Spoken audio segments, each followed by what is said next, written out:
It's rivalry week. It's you versus me. And you can't say the word, but I can. That is true. I really can't. Rivalry. 3 syllables. It ain't that hard, man. Okay, here I go. It's rivalry week. The greatest weekend of Yes. college football is finally here. Is this going to be the year that Ohio State finally beats Michigan? I don't know. We'll talk about it. We're talking Maybe week they don't. They 14. win the national title again, man.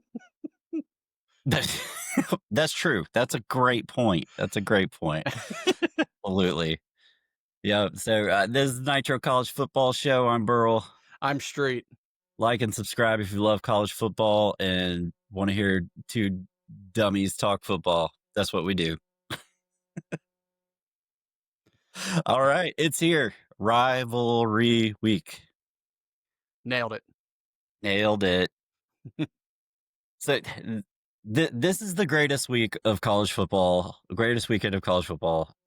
Last year was amazing. It was one of the best. I'm so pumped for this year's. I mean, so many meaningful games coming out of these rivalries this week. I mean, the playoff scenarios are unlimited. I mean, it's crazy how many, all of the conference championships pretty much are still up for grabs based on this week. Even in the SEC where you've got front runners, there's strange things will happen this weekend. strange things are brewing. Or as Ted would say, strange things are afoot at the Circle K. Sorry, if you are under the age of 40, you have no idea what the hell I'm talking about. It's good stuff. I love it. Okay. So let's start with the game that's near and dear to our hearts. Clean, old-fashioned hate. Number 4, Georgia Bulldogs. Let the hate flow. Yes. Versus number 16, Georgia Tech, who's coming off a tragic loss, according to them. UGA is favored by 13.5. I think it's jumped to 14 today. I think it's up to 14 It keeps now. growing. It keeps growing. Does. And yes, that's what she said. So tell us a little bit of history of this rivalry. Yeah, this is a good rivalry to talk about, because if you don't understand the history of Georgia Tech, you may just, especially if you've looked at the last 25 years, Georgia has dominated the series, 21-3 since 2001. It's the 119th matchup of this series, 72, 41-5. Disputed numbers, whatever. Georgia going for its 8th straight win in the series. That would tie Georgia Tech's longest streak. But even more interesting, a few years ago, well, it's been about 15 years ago, I wrote an article for SB Nation about the Georgia Tech rivalry. And it talked about the hiring of Vince Dooley. When Vince Dooley took over at Georgia, this was almost an even series, because Georgia Tech was the more storied program at that point. But Vince Dooley changed the culture and really changed things. And here we are, 60 years later, and Georgia has a 20 game or a 30 game commanding lead in this series. And it's really been brought about, by the change of Georgia becoming more of a power than Tech, and Tech kind of falling back. This game is typically pretty competitive. Now, there's been years where Georgia has been up and absolutely dominated, but there were a lot of years where Tech was down, and they've managed to make Georgia fans feel uncomfortable. Sometimes it was the equalizer of the Paul Johnson wing tee offense. Sometimes it was just strange things that happened in the game. I like to remember the 2014 game as one of the strangest college football games I ever went to. Georgia fumbled multiple times on the goal line. They came back to take the lead with just like seconds left. Tech, they squibbed the onside kick and got a penalty, so Tech kicked the long field goal, and Tech ended up winning in overtime. It's just a crazy game. But if you look back, like I said, over the last 25 years, Georgia Tech has only beaten Georgia 3 times. And those games, it was a 6-point game, a 3-point game, and a 1-point game. And all in Athens. And all in Athens, right. That's the other thing this week. This game is being played at Mercedes-Benz Stadium in Atlanta. That's because Tech needs money. And they made a wise decision because at $160 a pop for upper level seats, they sold this game out and they're making way more money than they would make in their piddly little joke by Coke. So, you know, they're making a ton of money on this game. Georgia hasn't lost in Atlanta since 1999. Jokingly, we call that stadium the joke by Coke or Mark Richt Field, you know. Yes. But yeah, but coming into this game a few weeks ago, this was anticipated as probably the best Georgia Tech game potentially ever. Yeah, If had the Georgia Tech potential to would, be a top 10 matchup. I mean, if Georgia Tech wouldn't have screwed around and lost 2 of its last 3 games, it potentially could have been 11-0 Georgia Tech versus 10-1 Georgia. Yeah, but if you look at how Tech has played all year, they've been living on the edge against a very subpar schedule. And it's not their fault that their schedule is not good. You schedule who you schedule. You know, Clemson was preseason ranked very high, and that was a huge win, but now doesn't look great because Clemson's not very good this year. Right. And, you know, you have some close games on the road, Wake Forest. You don't really put away Duke, and so you're just kind of living on that edge, you know. And Right. A couple of games that they probably should have lost. Wake yeah, Forest, there was a horrible call that ended up sending the game to overtime. In the Duke game, a fluke fumble that was returned for a touchdown. They lived dangerously all year long. I mean, the hell, they probably should have lost to Boston College the week before last. This has just been that's an interesting team because they've had a couple weeks where Boston College plays super hard against people. Right, they did against Notre Dame like the week before too, but they're like what, 1-10. Exactly, it's weird. But Georgia Tech this season has literally been a team that I like to call a one-man show, and that man is Haynes King. Haynes King has been phenomenal for Georgia Tech. He has been everything for them. 2,500 yards passing, 12 touchdowns, 72% completion. Now, that's great for, his passing numbers are pretty good, but man, he's really shined as a runner. 880 yards rushing, 15 rushing touchdowns. This dude is tough as nails. He really is. He may not be the best downfield passer, but my God, he is everything for this team on offense. He is, and he introduced everybody to that toughness in this game last year. Yeah. In the million overtime game, and that was the one thing coming out of that game was everybody was like, man, Haynes King is a freaking warrior. Yeah. Well, and coming out of high school, he was one of the top recruits in the country. He was at A&M. Now he's been at Tech. He's one of these guys who benefited, an extra year. He's a guy who's been a starter in part of 5 seasons in college football, 3 years at Tech, played a couple years at A&M. But he's a very, very, very good player. And Tech's offense has really, really been solid this year with him at the helm. They, they score a ton of points, and they are, they move the ball both through the air and on the ground. I was pulling up the numbers. So they are, where are they at? They are 27th in the country passing, 17th rushing, 20th in scoring, 5th overall offense in the country. Solid offense against poor defenses. Yeah, well, that's the thing. It's great that they have these great numbers on offense, but they've played 9 Power 4 opponents this season. There was only one defense that they've played that it was even ranked in the top 26 in the country, and that was Wake Forest. They've only faced 3 teams that were even in the top 45 in the country in defense. And they faced 4 teams out of those 9 power conference opponents who were 108th or worse in the country. So yes, their offense has been very impressive, but man, the competition has not been there. Yeah, so while their offense has been impressive, the defense, not so much. So total defense, they're 108th. Passing defense, 105th. Rushing defense, 96th. Scoring defense, 77th. And all those numbers have been getting worse week to week Yeah. because they actually started out with pretty decent defensive numbers in their first few games. And this ain't, like I said, it's not like they've been playing Indiana and Oregon these last few weeks. And here's another really interesting stat. Tech's turnover margin, they're -7 for the season. Yeah. That's 114th in the nation. I was going to say that's got to be down in the 110s. Yeah, It's got to be really bad. That's bad. Yeah, I mean, that's straight up. Georgia Tech, their defense is not good.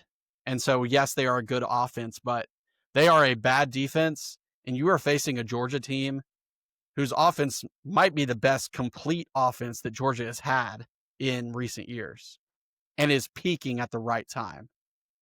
They've got the running game going. They've got Gunnar Stockton back there making the right calls, and they are super efficient. And so the question in this game is not whether Tech can score, because I think Tech's going to score a little bit in this game. I think the question is, can they even get a stop at Georgia? I think if Tech wanted to turn this into a shootout, Georgia would have no problem with that, because I don't think Tech in this game can stop the Georgia offense. If Georgia wants to score 40, they're going to score 40 in this game. I fully believe that. I do too. I mean, you gotta. So you try to frame these games based off what you've seen earlier in the season. So one of the better teams that Georgia beat that doesn't really have a great defense is Ole Miss. And you saw what Georgia did against Ole Miss, was able to run, pass, pretty much move the ball at will. Scored touchdowns on majority of the drives, but scored every drive, no matter what. Literally every single time they had the ball in the game. And Georgia can kill you a million different ways now. Like they've won the close games. They've been in the shootouts. Ole Miss, as an example, they've been in, the low scoring, mud show rattling games like Auburn. It's just tough. And they've done it at home. They've done it on the road. And they're coming off, basically a bye week, but the week before, huge win over Texas, who's not a bad team, and routed them. I mean, it was a very impressive game. So, like you said, Georgia's peaking at the right time. I don't even know if that's really the right phrase for it, because they're really just starting to play like Georgia football. I think it's they have developed in season to their potential. And I think it really started with that fourth quarter at Ole Miss, because Ole Miss had scored 5 touchdowns on 5 straight drives. And then all of a sudden it was like, what are we doing? Let's stop this crap. Yeah. And since then, other than a couple of garbage time touchdowns against Mississippi State, nobody has really moved the ball at all on Georgia. DJ Lagway had one 40-yard pass. Texas scored a touchdown because Georgia threw a bad interception, and they had one field goal drive. Like, nobody has been moving the ball in this Georgia defense. And I think it's partly because the secondary has developed. Ellis Robinson finally coming into his own. DeMello Jones has been a revelation back there. Absolutely. Georgia's got 3 corners that can cover now. And despite the fact that C.J. Allen is probably still out for this game, it's led to development at the linebacker position, because C.J. Allen was destroying everybody, and he's great. But in his absence in the second half of that Tech game and last week, Raylan Wilson is really stepping up, which we knew he was talented. But it was kind of like C.J. Allen was carrying Raylan Wilson. Well, now Raylan Wilson is the guy back there, and he's got Zayden Walker starting to show up on the stat sheet. And Chris Cole. Chris Cole, who we knew was uber talented, is playing more. And what really impresses me about the Georgia team that we're seeing is, despite the fact that they lost Jordan Hall a few weeks ago, the defensive line has gotten better and better. And Elijah Griffin, I'm telling you, that dude is a future first-round draft pick. Because he had 1 sack last week, but God, he was in the backfield a ton. And in the Texas game, I don't even know if he had any tackles in the Texas game, but he was pressuring Arch Manning left and right. Yeah. So that's actually a great thing to talk about. So one of the things that has been missing at Georgia since the departure of Jalen Carter is that interior lineman rush. I think last year we didn't have any interior lineman sacks at all. And to hear a freshman come in, even if it's just one, I mean, you're already starting to take that leap. As you Yeah. know, he's going to continue to develop because it's Georgia and they develop people. And yeah, I could totally see him being absolutely first round pick. I mean, he's making the guys around him better too. Ogboko's been better. Joe Joseph Ajanye has been better since Griffin's been in there more. Christian Miller has been his same old stout self, which is great. Yep. And he wears the pillow on his head. Yeah. I mean, Xavier McLeod has been in there. Horton has been in there. So you're starting to see guys make plays at that defensive line. And, the knock on Georgia earlier in the season was, well, they can't get sacks and they can't get pressure. Well, Georgia's now getting some sacks. They're not killing it still, but they're getting sacks, but they are getting a lot of pressure. And I They are. just think, And that's what the Georgia defense under Kirby has always been about. They don't not really looking for stats. Like sacks are great, but it's more about affecting the quarterback. If they're able to affect the quarterback, they do their job, and then they put that trust in the secondary to do their part. And since the quarterback's throwing out of schedule, it's not where it needs to be, and that opens up the opportunity for plays like we saw past few games where we got some picks. yeah. And I think in this game for Georgia, the Georgia defense, which nobody's been able to run on Georgia all year long. Georgia's fifth in the country in rush defense. And Haynes King is effective when he uses motion, uses his legs, and then gets guys open. He does not beat you down the field. If Georgia can totally stuff the Georgia Tech running game, and that includes Haynes King, which he's going to get some, but if you can really stuff them, if you can stuff Michael Hosley and Jamal Haynes and make it really just be Haynes King taking hits, but you turn it, you get a little lead, and you make him be a passer. Haynes King's great off play action and moving around. I don't think he's going to beat you down the field that much. So if Georgia really stuffs up the Tech rushing game early in this game and they make Haynes King try to beat them just as a passer, that's how you're going to end up with a 45-10 game. Yeah, so I think the biggest matchup here is Buster Faulkner in his mind against Kirby's defense, Glenn Schumann's defense. Because last year, everybody started saying, after that Tech game last year, is that, man, Buster Faulkner figured something out against that Georgia defense. And that's been kind of the blueprint going forward after that, which we, have been pulling our hair out about a lot of things. But it seems that it's been more of a talent gap in certain areas on the defense more than anything. So that's going to be a big key to the game, is how well Buster Faulkner can put together a game plan against this Georgia defense. Yeah. I mean, the other thing Tech had last year that they don't have this year, while King has been great, Jamal Haynes is a good running back. They don't have as much talent on the offensive side of the ball as they did last year. Their offensive line was a lot better last year. They had a really good tight end last year, and they had Eric Singleton, who was one of the better receivers in the country last year. They don't have that this year. And I think they're just going to be a little bit more challenged up front. And like I said, if Georgia should be able to move the ball at will on offense. This Georgia Tech team, I mean, you said the numbers. Everybody's moving the ball on them. I mean, I think Pitt came in last week like in the low 80s, 90s rushing the ball. And then they had a running back run for 200 yards last week.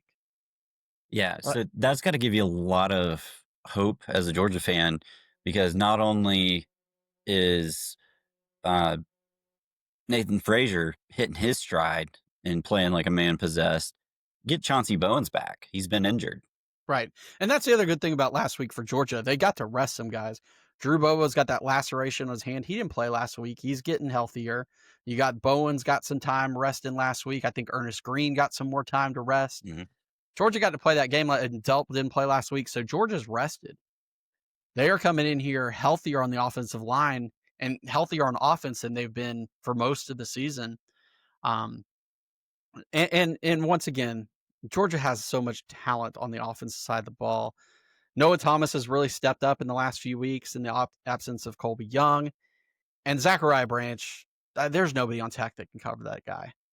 Zachariah Branch in the SEC and SEC games led all receivers in receptions. Now, yes, he runs a lot of shorter routes, so not in yards, but in receptions. When was the last time Georgia had a guy who led the SEC in receptions? He's had 53 catches in 8 SEC games this year. I think he's up there in yak yards too. Yeah. So, like I said, this game to me, it's Georgia's strength on Tech weakness on offense and defense. Yeah, Tech is a good offense, but Georgia's defense has been getting better and better, and Tech needs that running game to work, and I just don't see it happening. A couple of mentions. There are a couple of former Dogs who do play on Georgia Tech's team. Former Georgia linebacker E.J. Lightsey is third on Tech in tackles. You will remember him as a guy who, about a week before he was supposed to roll in Georgia, got shot. Ended up playing a little bit at Georgia back in 2022 in the national championship game. Transferred on to Tech, has had a good career. And then tight end Brett Seether, who's been there for a few years now. He's got 9 catches for them this year. So a little revenge on a couple of guys, those guys that Kirby talked about transferring to other programs. Yeah, we schedule them, even though they've been on the schedule every year. That was a funny line. It really was, because it's so ridiculous. Yeah. So anything else on this game, man? I think one other interesting I want to point out. I think it was Brooks Austin said today. He said he looked at this game kind of like a baseball analogy, where when you're in a baseball game and there's a starting pitcher and you get to the third time through the lineup, the batting average and stats and stuff go way up that third time, no matter what the pitcher is. And it's because you see it once, you see it twice, and you see it the third time. Brooks Austin said he thought this is the third time that Georgia is seeing the Buster Faulkner, Haynes King combination on offense. He said this might be the tipping point. And I kind of agree with that. I think that Georgia, even at the end of the game last year, kind of started to figure it out a little bit at the end of the game last year. So I'm going Georgia big in this game. I think Tech will score some. I think Georgia, if they want to score 40, they can. I don't think they'll have to. So give me Georgia 38, Tech 21. Yeah, I think the defense is going to really step up in this game. You know, it's going to be a lot of Band-Aids and ibuprofen. Yeah. Because the way the Dogs have been playing on defense, pretty much the second half of the season, like you mentioned, at the end of that Ole Miss game, that was a real turning point for the defense. So I don't really see Tech getting a lot of points in this game. So I'm actually calling Georgia 38, Tech 10. Nice. Yeah, and that absolutely could happen. Like I said, especially if Georgia gets let's say it's 14-0, and Tech's got to throw the ball. They're in trouble. Yeah, I mean, they might get to 21 with some garbage time. Yeah, maybe. Maybe so, maybe not. But if you are watching live right now, hit that subscribe button, hit that like button. Help us out. If you love college football, it's the thing to do. All right, Egg Bowl. Egg Bowl. This is one of those games, no matter how bad or bad good the teams are, the teams just really just hate each other so much that it's always fun to watch. And I love that this game is going to be, back on a Friday. But there's a lot more intrigue to this game simply because of the situation with Lane Kiffin. Yeah, outside of the game. Outside of the game, right? Because on paper, Ole Miss at 7.5 when they are a top 10 team against a Mississippi State team that won one conference game this year. Like, Yeah, it was the first conference game that they've won in years. right. It And was they it was came a into huge that steal. Georgia game, and some random people were like, "Oh, Mississippi State's going to upset Georgia." Like, no. No, no. So the fact that it's 7.5 speaks a lot to everything surrounding this game. And the real question is this a swan song for Lane Kiffin? There's been so much this week that they came out. The university president there at Ole Miss came out with this statement that said that they're going to make a decision after the Egg Bowl, and it's interesting, right? It is. A lot of things can happen. There's a lot of scenarios that could happen based off this game and whatever Lane Kiffin decides. If Ole Miss somehow loses this game, they're out of the playoff, probably. And then if they win the game and Kiffin announces he's going to LSU, more than likely, then what's the committee do? Right. So here's my thoughts on that, because if Kiffin leaves, does the committee punish them? So if you are a player on Ole Miss and you are Ole Miss's team, you need to score every freaking point you can this week. You need to send a message that despite whatever happens with our coach, we are focused on an in-state rival and we're going to score, score, score. So much so that they can't be held out of a 12-team playoff, because everybody's now kind of making that comparison to the Florida State situation a few years ago. Problem with that was a 14 playoff. This is a 12-team playoff.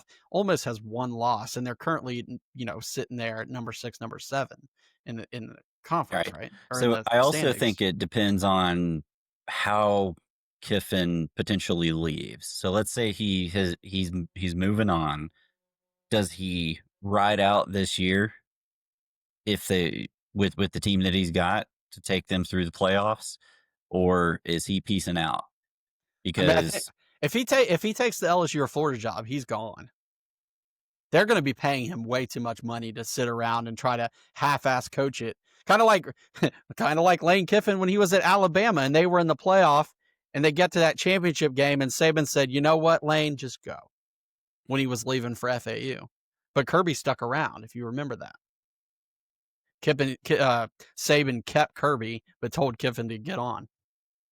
yeah, but it's still a possibility and would be really interesting because if he takes the job and leaves, like is not finishing out the season, then yeah, you got to have a lot of questions about that team, no matter And what they do today. and when are they making this announcement? Is this like right after the game? I think Because it's Saturday.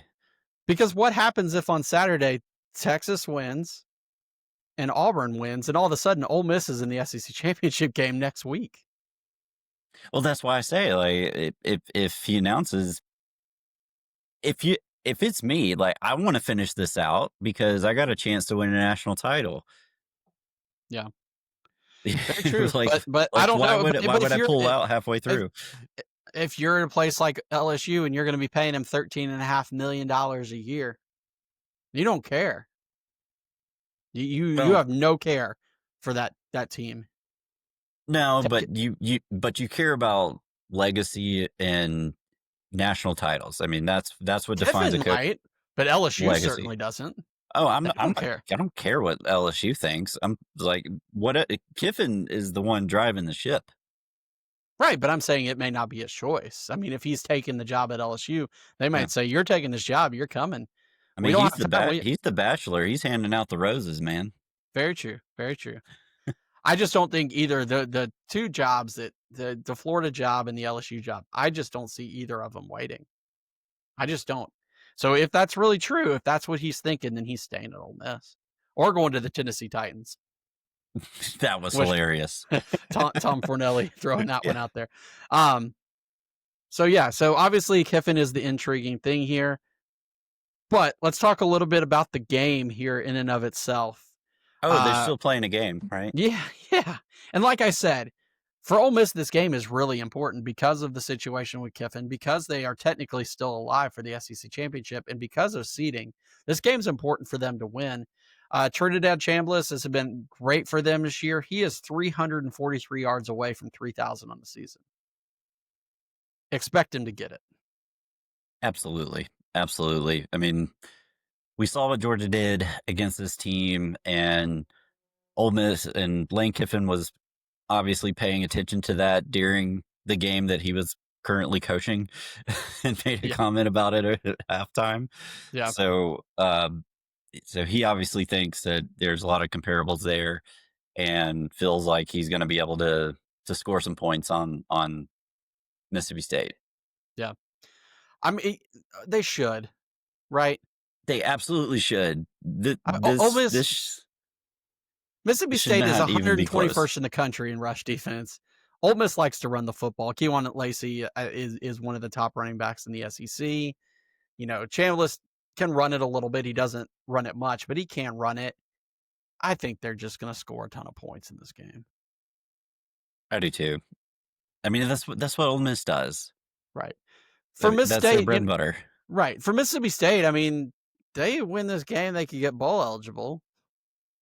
You know, they still Well, they go ahead. they've got a lot to play for actually, because Yeah, like you said, trying to play for bowl eligibility, it's your hated rival, so you get to be spoiler, like legit spoiler in yeah. this case.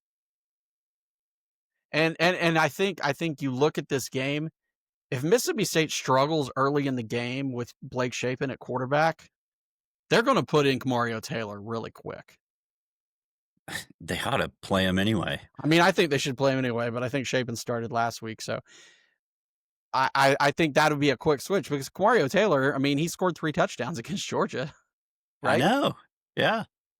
So anyway, I think that's their only chance. I think Mississippi State is going to have to score a lot. I think Ole Miss doesn't mind that. They like the high scoring games, but I just don't see a way that Mississippi State can keep up. So for me, Now, this is style points. Give me Mississippi State or give me Ole Miss 42, Mississippi State 31. I'm I think this is going to be no contest. Give me Ole Miss 45, Mississippi State 17. I don't even think they're going to get that far. Yeah. It's a lot like Georgia, the Georgia game. Very much so. Very much so. Yep. All right. If you're watching with us live and you love college football, hit that like button, hit that subscribe button.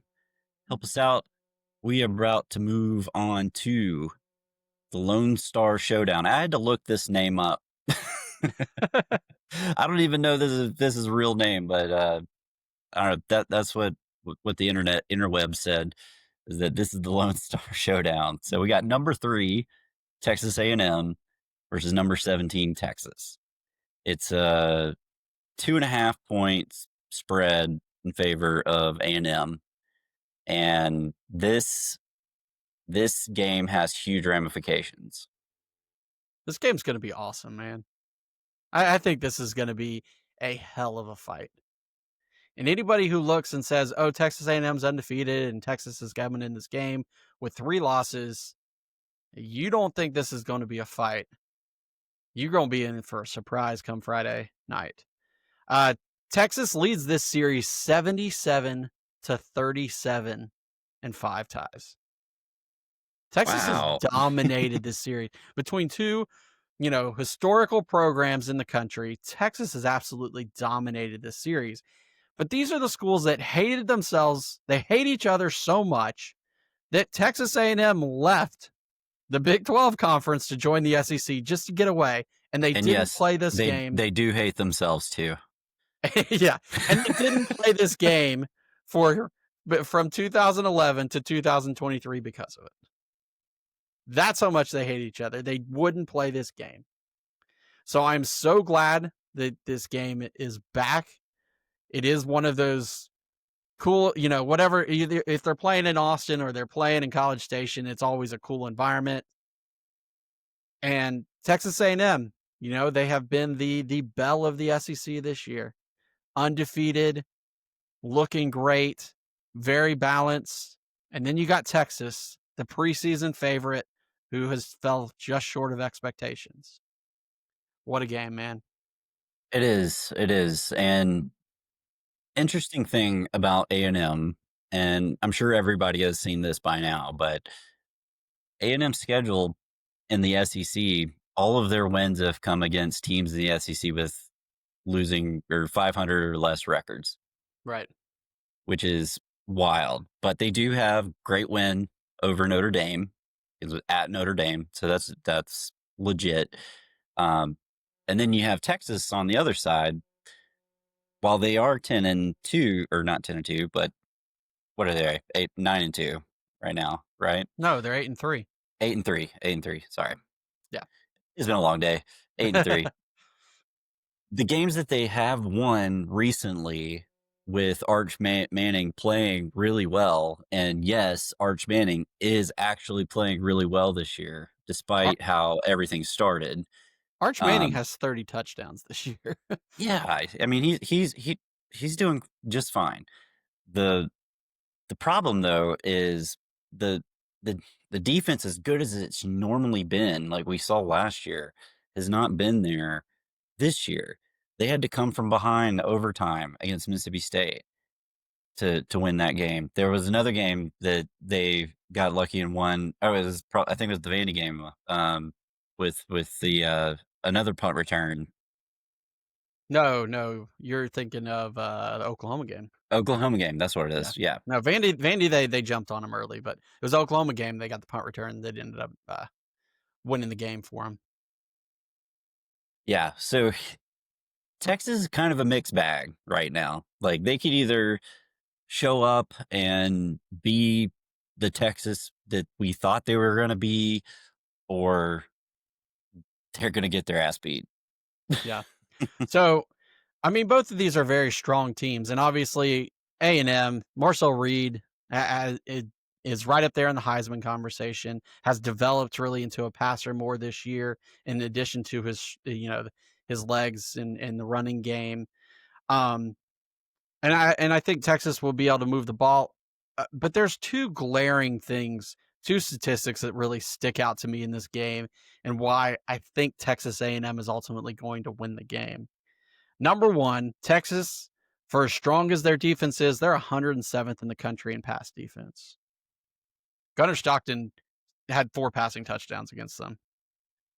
Like, yeah, they can still run. Yeah, they've got some great players, but they just can't stop people. And A&M has proven in games where they needed to pass the ball that they can do it. They did it against Notre Dame. They did it in the comeback against South Carolina. They have two of the best receivers in the SEC as well. Very, very true. The other stat that stands out even more than that, Texas is 110th in the country in rushing.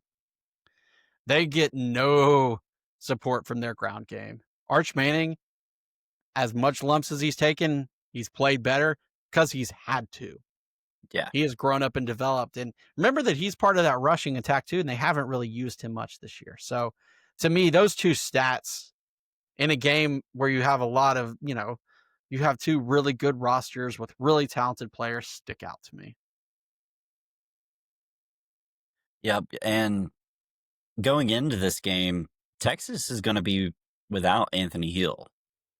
So that's going to hurt their passing game even more. Is he not play? I thought he was going to play. He Last broke I his saw, hand. He he broke was his out. hand in the Georgia game, but I thought he was going to play. He is currently listed on the injury report. Okay. Of course, Questionable. that could change, day of the game, because you know how He these is coaches are. the only player listed on their injury report. Of course, when they played Georgia, they had nobody on the injury report. Exactly. But that's a huge loss for them. If he doesn't play, like I said, questionable, but it was a broken hand. So, you put one of those clubs on him and you get Patrick Willis. Scariest thing I ever saw in a stadium was Patrick Willis with a club on his hand, Oh my circa God. 2003. But yeah, but if you've got him in a club, then he's not making interceptions or anything like that. So Exactly. Yeah, I'm excited for this game. Yeah, it's going to be fun to watch. I I think Texas A&M is going to run away with this one. yeah, So I got them winning 35, Texas 17. yeah. So tensions will be high in this game. And these are two of the most penalized teams in the country. Texas is 121st, A&M's 116th. Expect that to continue. There's going to be some personal fouls. There's going to be some late hits, all that stuff. It's going to be nasty. I think Texas A&M is the better team here. And like I said, those stats I pointed out, Texas can't run the football and they can't stop you passing it. So give me Texas A&M 27, Texas 20. I love it. I love it. We got to stop picking the same. Yeah. All right. The game. Number 1, Ohio State versus number 18, Michigan. Is this the year that Ohio State finally beats Michigan? You know, you would think so. It's interesting. This rivalry obviously is one of the crown jewels of the sport, and really one of the crown jewels of the sporting world as a whole. Michigan leads the series all time, 62, 51, and 6, including the last 4. Now, before that, Ohio State had won 15 of the last 16 games in the series. That's crazy. I mean, I knew that they had dominated there for a while, but I didn't realize that Michigan still has a lead.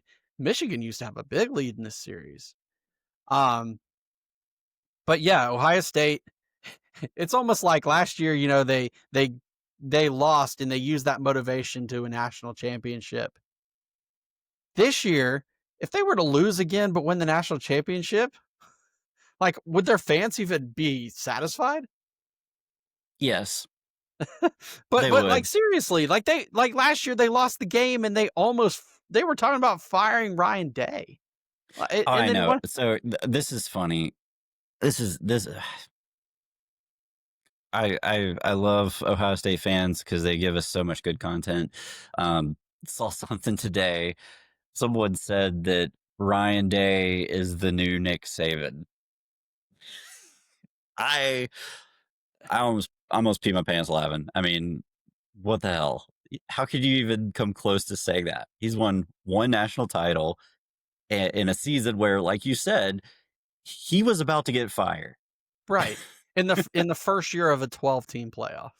Yeah. You got into the playoff with 2 losses. Like, Kirby Smart ain't the next Nick Saban. Nobody's the next Nick Saban. I'm sorry. That was the first comment. It said, you're not even Kirby Smart. He's got 2 natties. And Kirby Smart ain't the next Nick Saban either. I love Kirby Smart, but nobody's Nick Saban, dude. Nobody's doing what that man did. It was a 4-team playoff or a 2-team playoff for his whole career, and he was winning national titles every year. So let's not even get that out of our head. But yeah, you know, Michigan for Ohio State, they entered the game at number 1 this year, and they entered the game at number 2 for the last 4 years, and they lost as the number 2 team in the country 4 years in a row. So maybe this year, as the number 1 team in the country, they'll win. So number 2 does not work for them. No, it doesn't. Also, crazy statistic is this is the 13th straight year that Ohio State has come into this game ranked in the top 10. Wow. I mean, that's good on them. Yeah. Now, we all know this Ohio State team, their schedule hasn't been that great. They played Texas first week of the season. But despite their schedule, you know, not really being that tough, they didn't have to play Oregon this year. They didn't play Indiana this year. They are having a historic season on defense. Number 1 overall defense in the country. Number 2 rushing defense in the country. Number 1 passing defense in the country. And the number 1 scoring defense in the country at 7.6 points per game. Is that good? Phenomenal.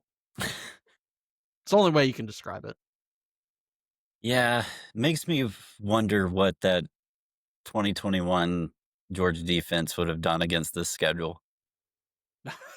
I mean, that Georgia defense had 3 shutouts, right? Yeah.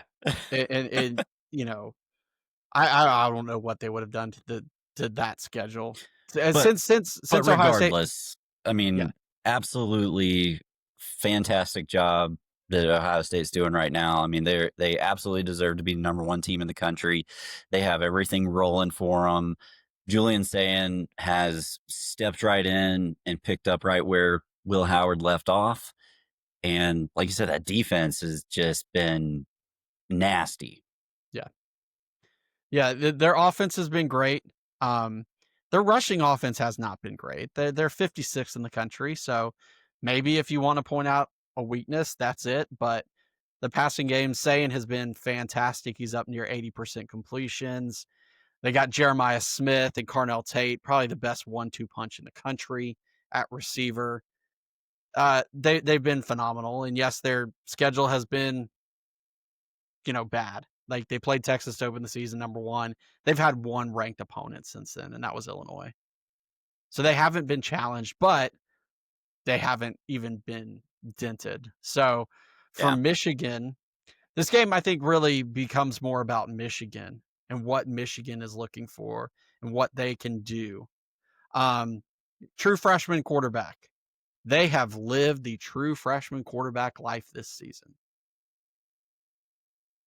Yes, they have. They are not doing very well in the passing game, which has been their Achilles heel the past few years, but has not been a problem against Ohio State.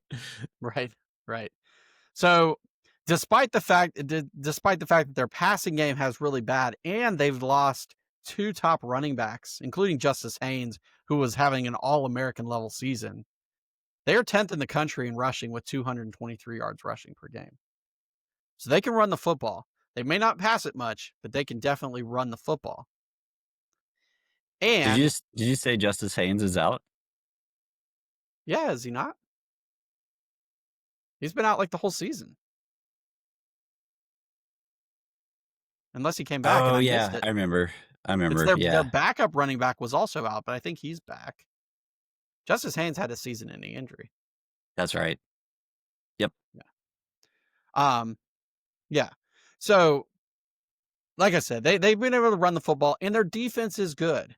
So they're number 15 in the country scoring defense as well. So yes, Ohio State's number one. Well, Michigan's pretty good at number 15. So I think if they hope to hang with Ohio State, they're going to have to turn this into a defensive milk the clock type game. Because if it goes high scoring, they're not going to keep up.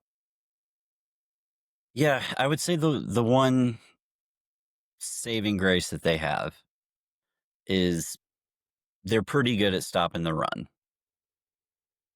Now that might not mean a thing against Ohio State because you got Julian Sand, you got Carnell Tate, and you got Jeremiah Smith.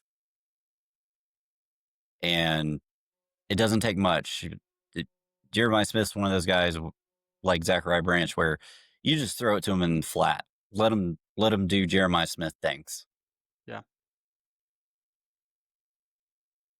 So I think this is the year that my in-laws are finally going to be happy at our Thanksgiving weekend get together, and Ohio State. I think they have years of pent up aggression, and Ryan Day at least is going to have years of pent up aggression against Michigan, and I think they're going to roll them 38-10. Yeah, I think Ohio State's going to win. I think they're going to win comfortably. There might be some points early on where Michigan hangs around, but give me Ohio State 30, Michigan 17. OH. Hell no. I love it. I love it. And if you love college football and you're watching this right now, please hit that like button, hit that subscribe button. We talk college football every week. It's what we love. And if you love it too, hit that subscribe button. Okay. Now for the real rivalry, the Iron Bowl. Number 10, Alabama, goes into Jordan Hare, where all those ghosts live, to face the Auburn Tigers. Well, Bama leads 51, 37, and 1. Bama's won the last 5. They've won 9 of 11. Remember those days back in the I don't know when it was, the aughts, when Auburn was about to win 5 in a row and they kept saying, "Let's get one for the thumb." Oh, Fear the Thumb? Yeah, I That remember seems like that. a long They time had they ago. had a billboard that said Uh, Fear the yeah, Thumb. yeah. Yeah, I remember that. But this game is really interesting. Alabama's only favored by 6. And yes, this is the Iron Bowl, but on paper, this is an Auburn team that's 1-6 in conference. Like they need to get a win to make a bowl game. And they've been missing bowl games left and right. It's real interesting. They've got a coaching situation that's interesting too, because you haven't heard Auburn up here as one of these teams that's going after these high profile candidates at all. In fact, I've barely heard anything about their coaching search. And I think that's because they are hoping that DJ Durkin can make something happen that will force them to make him the head coach. We know he's a good defensive coordinator. Auburn's been a Oh, good defensive absolutely. school all year. They are hoping that they can win this game and they solve their problem with finding a new head coach in-house. Yeah, because that is ultimately the requirement, right? At Auburn is to beat Alabama. It's Doesn't it's matter why it's why Gus Malzahn kept getting contract extensions, even though he had just signed a new one like 2 years before. exactly, and that's the one thing that Gus Malzahn can do is beat Alabama. That was it. So, like I said, Auburn's in an interesting situation because a couple weeks ago, Ashton Daniels played really well, and so they decided to bench him last week because he's going to play this week. He's going to start this week, but they benched him last week to preserve his red shirt because if he would have played last week and this week, he would have been over his limit and couldn't redshirt. So that's a clear indication that they're expecting him to come back. Jackson Arnold, who knows what happens with him. But last week they played Mercer. Now, yes, it's Mercer, but they played Deuce Knight at quarterback, and he had 6 touchdowns. Yeah, I would not be shocked if they rolled with Deuce. They're not. They're starting Ashton Daniels. Why? They said he's starting this week. That's why they had him sit out last week. They knew he was going to play this week, and they knew they wanted to preserve his red shirt. They came out and said it. So they are, but Daniels has played pretty well since he's kind of taken over as the starter. So, um, it's an interesting conundrum for Alabama because let's say that Daniel struggles. Well, you've got this freshman who came in and put in these huge numbers last week too. So it could be one of those situations where you're Alabama and you see something a little bit different, like when Georgia always had problems with the backup, Yeah, or Jackson Arnold somehow comes back in. He beat him at Oklahoma He beat last them year. last year. It's not that far outside of the realm of possibility. Yeah. So we know about Alabama. We know what they are. We know their bright spots. But there's a couple of reasons that you might also think Auburn has some hope in this game. Number one, their defense is still pretty strong. Despite being 1-6 in the conference, they have the number 11 rush defense in the country, 26th in scoring. So that's pretty dang good for a team that's 1-6 in conference. And you talk about how strong their rush defense is. Well, the one problem that Alabama has right now is they can't dang run the football at No, all. They're 107th in the country. And you know what this year's Alabama team feels like a lot to me? tell me. Last year's Georgia team. That's a good comparison. Can't run the But football, relying on your quarterback to make plays. Receivers had some troubles with drops, lost some close games. that's a good comparison. And even more, they could end up in the SEC championship game and win and end up highly ranked in the playoffs, even though they are clearly not as good as they've been And in other lose to Notre years. Dame. Yeah, exactly. So, Yeah. the other thing about Alabama too is that Ty Simpson was off to this great start this year. putting up big numbers, really carrying them. But in Yeah, these he was the last few Heisman front runner for a while. right. But in these last few weeks, he's really cooled off. He early in the season, he was completing 74% of his passes. He had 4 games where he threw for over 74% completion percentage, first 6 games, and he had 16 touchdowns and 1 interception in those first 6 games. In his last 5 games, he's failed to reach 70% in any game. He's got 6 touchdowns and 3 interceptions.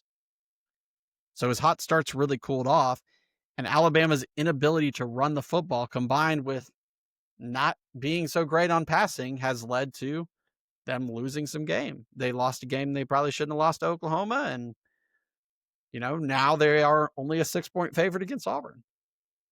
So do you think we're going to see classic Iron Bowl stuff happen this weekend?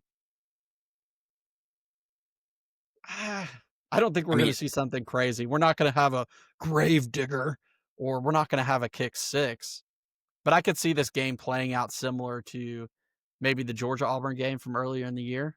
Real competitive in the yeah. first half. Second half, Bama's just got a little more talent, just a little bit enough to, in the end, kind of win. It's close, but it's doesn't feel that close because they kind of just hold them down in the second half. So I'm going with Alabama, 21-13. I think this is going to be a slugfest. It might be a ugly game to watch. It really might. Because you think about that Georgia Auburn game. That was an ugly game to watch. Like Right. it was visually not pleasing to the Yeah. eyes. And I think this game's going to be very similar to that, because that Auburn defense is legit, and they're going to be able to get some pressure on Ty Simpson. And as you mentioned, Alabama has no running game, so to speak, this year. And so you pretty much take that out of the equation. So can Auburn lock down those 2 receivers that they have? Probably. So I think it's going to be really close. Don't think there's going to be a lot of points scored. I do think Bama pulls it out barely, 13-10, Ooh, because of the man. voodoo Of that Jordan Hare. is of Jordan Hare. Yeah, weird, wild stuff, as Johnny Carson used to say. All right, moving on to Vanderbilt and Tennessee. There is no rivalry name for this because this has never really been a rivalry. I mean, it used to not even be the last game of the season, right? Yeah, Tennessee used to always play Kentucky the last game of the season, and I guess they figured it out. And that's when because Kentucky started playing Louisville at the end of the season, where they used to not. I think is when it switched up. But this game is fascinating for all the stats about Vanderbilt, right? yeah. Like Tennessee leads Oh, the series, it's all about Vanderbilt right now. Like but it's it shouldn't all be about Vanderbilt. because Tennessee's actually a really good football team. They really are. People have forgotten about Tennessee. Granted, you look at their schedule; they haven't really beaten anybody of note. But the teams that they have beaten, they beat really bad. All 3 of their losses are teams in the top 10. And if they had a little luck, hell, they might be 10-1 going to this game. I mean, if they made a field goal against Georgia and they Yeah, didn't throw a pick six going into the end zone against Alabama on the goal line that swung the game, they easily could have been 10-1 coming in. But like I said, the fun in this game, and we'll talk a little bit more about the other stuff. The fun in this game is Vanderbilt, right? This is the first time Vanderbilt is playing Tennessee as a ranked team since 1958. Tennessee leads the series 79-32 with 5 ties. Like Vanderbilt was a good college football, somewhat semi-power early on. So the fact that they've dominated that series is just crazy. yeah. Um, Vanderbilt was a power when all the military schools right. But were here's something winning national funny. championships and sending people to the NFL. Yeah. But here's something funny because of Tennessee's vacated wins under Jeremy Pruitt, the series is 5-6. The series is officially 5-6 over the last 11 years. So it's real even. So yeah, so this game, as in terms of what we've got on the field here, these are two great offenses. I mean, what have we got? Tennessee's number 4 in the country, 42 points a game. Vandy's number 9, 39 points a game. You've got two quarterbacks who are really, really successful. Aguilar has been great for Tennessee, better than what they would have hoped were with Nico. 3,100 yards passing, 23 touchdowns, 10 picks, but that's what he did. That's what Aguilar did at App State. He threw a lot of picks. He's been great. And then, of course, you've got Diego Pavia, 2,900 yards passing, 26 touchdowns, 600 yards rushing, 8 touchdowns. So 34 total touchdowns, 3,600 yards.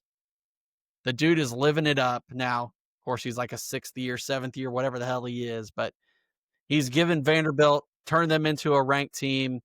Highest, they've been a top 10 team.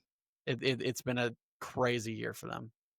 Yeah, so this is a battle of two quarterbacks competing on the field, but joining forces together in a class action lawsuit. Yes. Trying to play again next year. Yeah, Diego's never going to graduate. He's going to become the Van Wilder of college football. A lot of people go to college for 7 years. They're called Diego Pavias. Yes. You're going to see Bert Kreischer showing up to Vanderbilt, hanging out with Theo Vaughn. Yep. So, all right, man. So Vandy's trying to keep a playoff spot, a hope of a playoff spot alive. What do you got, bro? I see this as a high scoring game. A lot of firepower. Both quarterbacks going to light it up. Not a lot of defense going to be played. But I do believe that Tennessee is the better team. They, like you said, they were a field goal try away from beating Georgia. That would have them in the playoff right now. If that one thing didn't happen. And the pick 6 was against Alabama. Vanderbilt, it's a great story. I'm off the Broadway train, no longer Broadway Burl. I'm out of that. Boo. So give me Tennessee 32, Vandy 28. All right, man. So this is the season of destiny for Vanderbilt, man. The season of destiny. I am rocking with Diego Pavia's mom and Theo Vaughn. Give me Vanderbilt 37, Tennessee 35. And they get to 10 wins. Are they going to tear down Tennessee's goalposts and throw them in the river? Maybe. That would be epic. That would be epic. That's going to be a fun game. That's actually going to be a really, really fun game to watch. I'm looking forward to that one. All right. And then one more game that maybe doesn't really excite a lot of people, but it is a really important game for the ACC. Miami gets to face Pittsburgh, and we all know how the ACC is a jumbled mess right now at the top because Tech lost to Pitt last week. Virginia's hanging on by a thread, and Miami has to win this game to have a shot to be in the ACC championship, which is kind of looking like their only path to the playoff. Yeah, because the playoff committee has said, hey, Miami, it's nice that you beat Notre Dame and you have 2 losses, but you know what? We think Notre Dame's better and we don't care. Yeah. That's what they've basically said. They said, Notre Dame looks like they're playing better than you right now, so we don't care that they beat you or that you beat them. You're out. Miami needs to win this game. They need to win it by a lot, and they need to have SMU or Virginia lose so they can play in that ACC championship game. Because if they don't, don't think they make the playoff. They really do. And the committee is praying for that to happen as well, because this is going to be another one of those situations like Florida State getting left out. I mean, Georgia fans can even gripe about when Georgia got left out after Well, that losing was to the same Alabama. year. Yeah, same year. Um, yeah, there's gonna be a lot of wildness if Miami wins this and doesn't make the ACC championship. Right. And Miami's looked really good the last 3 weeks. They Carson have. Beck has recovered from his midseason swoon, completed 75% of his passes in the last 3 games. He's thrown for about 900 yards and 8 touchdowns, no picks in the last 3 games. So Miami has kind of gotten its offensive swag back. Um, Pittsburgh last week beat Georgia Tech. Even though they're 104th in the country, last week they could run all over the place. They're not going to do that to Miami. I think Miami needs to win this as much as they can, but I think Pittsburgh's a little tough. I think Pittsburgh will help kind of stay in it. I think Miami wins. I think Miami covers. So give me Miami 28, Pittsburgh 17. Yeah, and as much as I don't want to, I kind of feel for Miami, because like you said, the committee is just like, whatever, we don't care that happened. And it's so weird because head to head seems to only matter at the end of the season. You can Right. do pretty much whatever you want at the beginning of the season, and it doesn't matter. You can be forgiven because it didn't happen right now. College football is the quintessential prisoner of the moment every week. Especially now. It used to not be so much, but God, now it really is. And even at that, if you look at Miami, and Miami lost to Louisville, right? Like, oh, everybody's dogging on Louisville. They're not playing good. They've lost a bunch of games lately. Well, Louisville lost their quarterback and their star running back and their running back's backup, who was also really good. When they played Miami, they were at full strength. So they may not be good now, but they were good then. Like, Yeah, it's weird where in some cases they want to use context to strengthen their argument, but forget about all the context that would weaken the argument. I mean, this new committee's, they're clowns. So, I mean, they literally did the 6-7 on I air. know, I Like, know. That was that's the ridiculous. It's most a joke. cringy thing Yeah. ever. So, But I'm with so you. I think Miami wins this game. I don't see it being a blowout. I think Miami pulls it out 24-14. all And right. they set themselves up with a chance to go to the ACC championship with the prayer that either Virginia or SMU somehow loses this weekend. Yep. All right, man. That was a lot of games. We got a couple of quick picks to wrap this up, and then we'll get you on your way to your college football weekend. Yeah, and for these, I'm not going to give a score. I'm just going picks because they're quick. All right. So the first one we have the Palmetto Bowl. We've got Clemson versus South Carolina. Both teams were preseason top 10. Incredibly disappointing years. South Carolina can't even make a bowl game. Clemson, I think, needs to win to make a bowl game, or they've already got a bowl game, but I think Clemson wins. I think this just has been a total dumpster fire for Clemson this year. I'll go 27-23. Yeah, I'm going Clemson too. I think it's a bit of a revenge game from last year. And Klubnik has been playing much better the past few weeks. And I guess Sellers has not played as well down the stretch. And he's been I okay. mean, he hasn't played well all year, really. He's been up and Yeah, down. that's Looked true. great in the first half of that Texas A&M game. Looked Yeah. horrible in the second half. Yeah. So I got Clemson. And then we got LSU at Oklahoma, which going into the season, this looked like it was going to be a huge game. It's a huge game for Oklahoma to keep their playoff hopes alive. But LSU is pretty much like completely done, shut down. I mean, they looked terrible last week. I don't think they really care about this game. They just want to win the Lane Kiffin sweepstakes. That's what they want. That's what they're here for. They Yeah, they want to win that. yeah. These are both defensive teams. Offense, eh. Um, yeah. So I think Oklahoma wins, low scoring. Give me Oklahoma 23, LSU 13. Yeah, I'm with you too. Oklahoma, they take care of business, keep the playoff hopes alive. And then we have the Cascade Clash. Is that really the name? I don't know. I've never heard that. So That's if what you're out Google. there That's what wondering Google said. what the hell the Cascade Clash is, it's Oregon versus Washington. Um, this is really interesting because a couple years ago, the year that Washington made the national championship game, they beat Oregon twice. It was the only losses they had that year. Uh, Washington comes in 8-3. Statistically, they're actually a really, really good football team.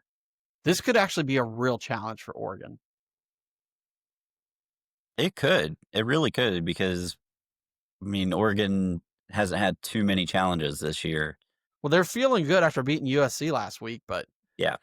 this could be a tough game. I think Oregon's got a lot on the line. I think they win the game 34-24. Yeah, I think we're going to see some more Dan Lanning social media locker room speeches this weekend going into this. So give me Oregon. Taking care of business. Then we got a game that can both teams just lose and everybody end up happy. I think We got so. we got Well, Florida State. Florida is actually already happy, but Florida State's not happy because they just said they're bringing back Mike Norvell. Right.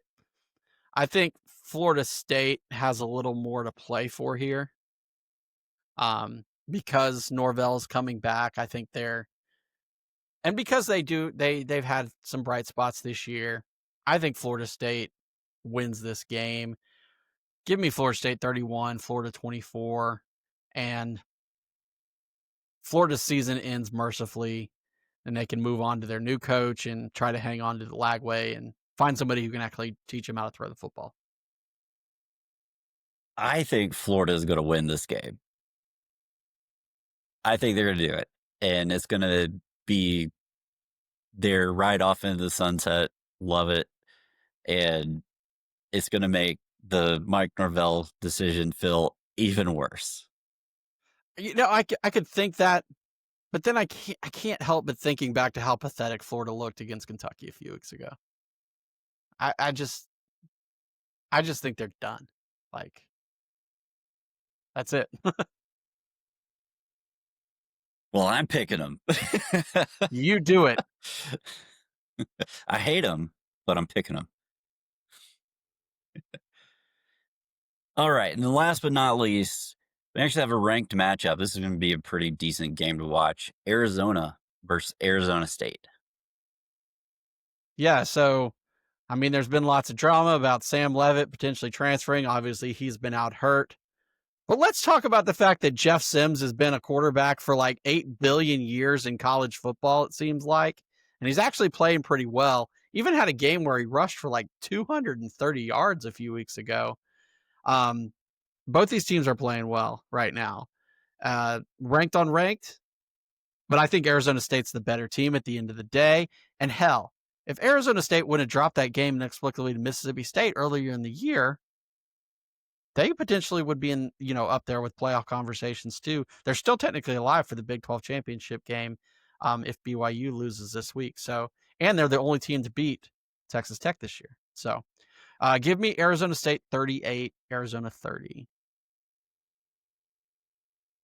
I looked at both their schedules this year, see who they played, common opponents, and the thing that jumped off the page to me was in several games, Arizona beat common opponents by a lot more than Arizona State did, or they lost less. So because of that, give me Arizona. Arizona State doesn't have Cam Scatabo anymore, so done. All right, man. Well, that will wrap it up for tonight. This was a long one. So if you're still watching, we appreciate you sticking through it. Please, please, please subscribe to the show. It really helps us out. We're growing. We're on the road to 500. Not one of these big time shows that's on the road to 500,000 or a million. No, we are on the road to 500. So hook your brothers out, hook us up, and Don't hook us out. yeah, don't hook us out. Hook us up. We're not that kind of It's show. late. It's late. But anyway, man. Yeah. So thanks for tuning in. Enjoy the college football this weekend, and we'll see you soon. Rivalry week.